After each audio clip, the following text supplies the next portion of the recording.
ones available, so talk to her Yes. afterward.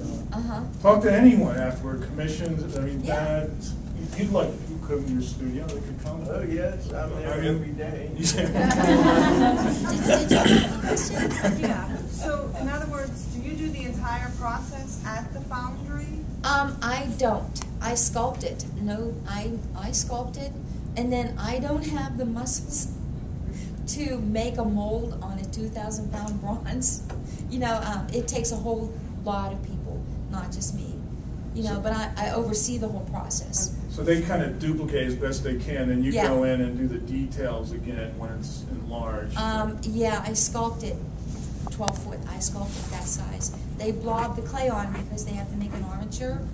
You know, that's a steel skeleton. Imagine a steel skeleton. And I can't do that.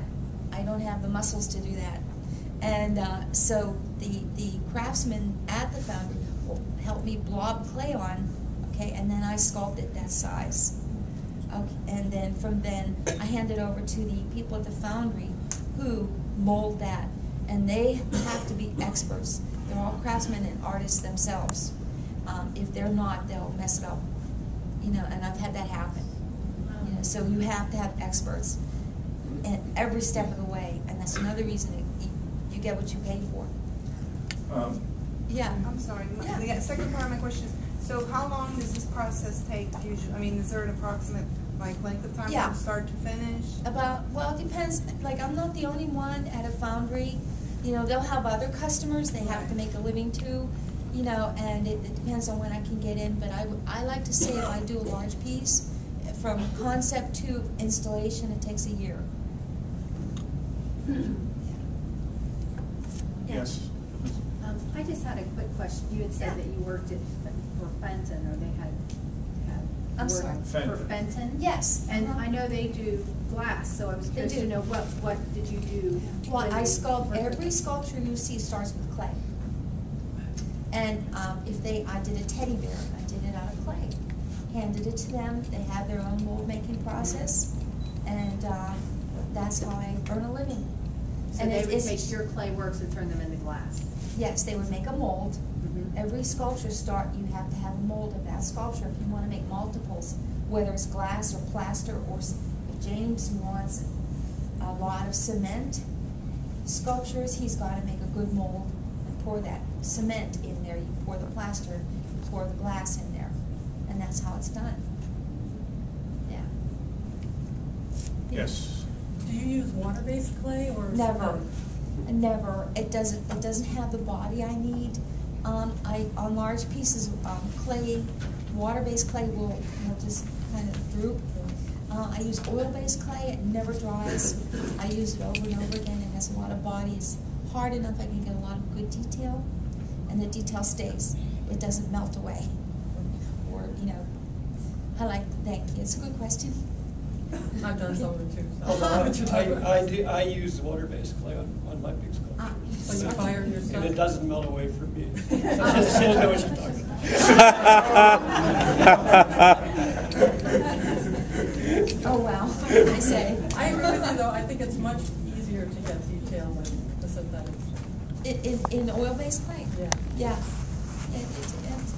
It handles better for me. You know, I'm really very detail-oriented, and if I do a small sculpture, that small sculpture back there started out with an extremely hard clay that I buy. I order from Chavant in New Jersey, and they make the same clay that they make model cars out of. You know, the prototype cars that you see on commercials. You know, in the wind tunnel, you see this huge life-size car that they've carved out of clay. Anybody remember that? Yeah. That's the kind of clay I use, and it's different numbers or names or whatever. Yeah. One more question, then I'll stop that. You can ask Can questions. you talk about pouring things, one layer and then another layer and another layer into a mold, right? So you make the sculpture, and then there's something that goes over the sculpture, right? And then they pour the material into that Wax. Yeah, wax. right. Does some of the detail get lost? No, Not with a good foundry. Remember I said I've had disasters? If they don't do the mold right, they can ruin a piece. It can be ruined. If you have a good mold maker, that rubber, it's a chemical compound, and it's liquid. They mix it together, and then they layer that on top of the clay, okay, and it hardens through some kind of chemical process. I have no clue. I don't know how to make molds. I'm really bad at it. I'll ruin my own pieces if I make a mold. But if they're really good at what they do, they'll capture. If I put a thumbprint in clay, it'll be there. And you can see it at the zoo. See my thumbprints at the zoo. Yes. Dad, where do you get your wood? We've talked a lot about. Yeah, no, well. I mean, if I went to Home Depot, I'd do it. Well, pardon me, a lot of artists do go to Home Depot. If you go to Whitney, those places, you'll see a lot of stuff. But there's a lot of, you live in Pennsylvania, right? So it means woods. So there's a lot of sawmills, particularly as you go toward Uniontown, Somerset area. And there are 3 people, when I have enough money, say $700 or $800, I say, bring a load of wood. And they say, well, we have this, we have that. You don't have enough money. So depending on the size of the logs. And I usually buy walnut and cherry. The pieces on the back, one small piece is all walnut. He's got some of his and pieces. one is cherry and walnut. Years ago, like people would call me and say, a tree fell down in my yard. And I said, well, what kind is it? And they said, I don't know. And when I was much younger and a little more adventurous and had a lot less money than I had now, I would go and look at the tree. But now, so if it only weighs 700 or 800 pounds, we'd get it on the truck. But I don't do that anymore. It's, because it's easier to pay someone to bring it to the dock to my studio and take it down the basement. But Does the shape you start with speak to you in the direction it's going to go? Or? well, sometimes, but most of the time they're just logs. So you have to decide what you want to do. Like I say, I have a sculpture philosophy, or a starting base, and that is weight and space. So everything I do is pretty much based on that idea, unless you're doing a commission, you know, like I did the Three Rivers bench for the convention center.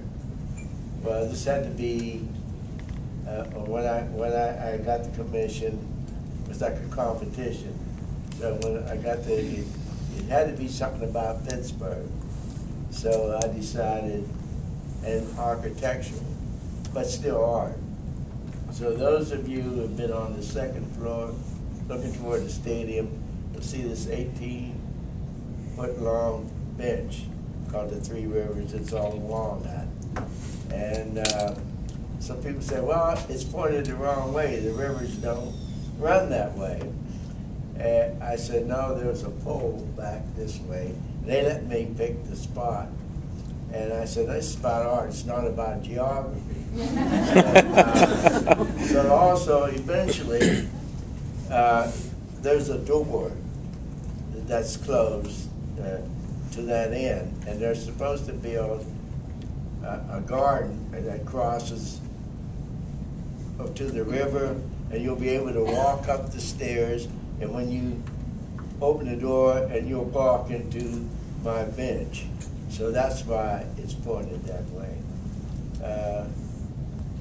Any other questions? Do you use hand tools? Oh or yeah, electric? tons of hand tools. I taught for about 30 summers down at Touchstone Center for Crafts in Farmington, and so yeah, people get really surprised when they find they're going to have to carve by hand. You know, they think you're going to use a chainsaw or do something quick. I said, well, you can use dynamite as long as you don't kill anyone. I said, but the idea of this class is learn how to use hand tools. This is a hand process. And also, in order to get definition, if you happen to look at the pieces in the back, you will see that after the thing is carved, to get the basic shape, there are very small facets on top of the sculpture, and these are done with small finishing gouges. But you get a little chip about the size of half of your thumbnail, and it takes time, you know, to do these things. But you know, I still carve by hand every day. Do you make your own tools, or where do you get? Oh, no. Get the tools and carve? You can't do everything. He's No, I buy from Woodcraft, which is in Parkersburg, West Virginia, and they have put out a catalog, and everything you can think of. There's so many tools. I'm not a woodworker per se, but there's so many tools you would think, how would you use and buy all these tools? From framing to furniture, anything you think, things to sharpen sharpeners and all that sort of stuff, but they have tons of stuff. Did you guys use, you draw in 2 dimensions, but you sculpt in 3, or how did you do prototypes, or did you sketch first? What do you do? Want to take James? Let's hear how you go. Well, first I make sketches, whatever it is. So And you then you make a sketch this way, you make different angles, or? no, not that detailed, more just the gestures and the themes, you know. And then, because for the angles and all that, I immediately go right to little models. And then I work out all the fronts and backs and stuff with the models. And I never sketch. What I do is I do a lot of research, and I just get an image in my head, and I turn it around in my head, and then I start sculpting. You know, I guess we all work differently. Well, I don't do models or sketching. Years ago, when Doug Pickering was the Dean of Sculpture at CMU, he'd have me come out twice a year. And he said, well, I have this man come out because he defies all the things I say it's important about doing sculpture. He doesn't draw and he doesn't make models. So you're going to learn something new.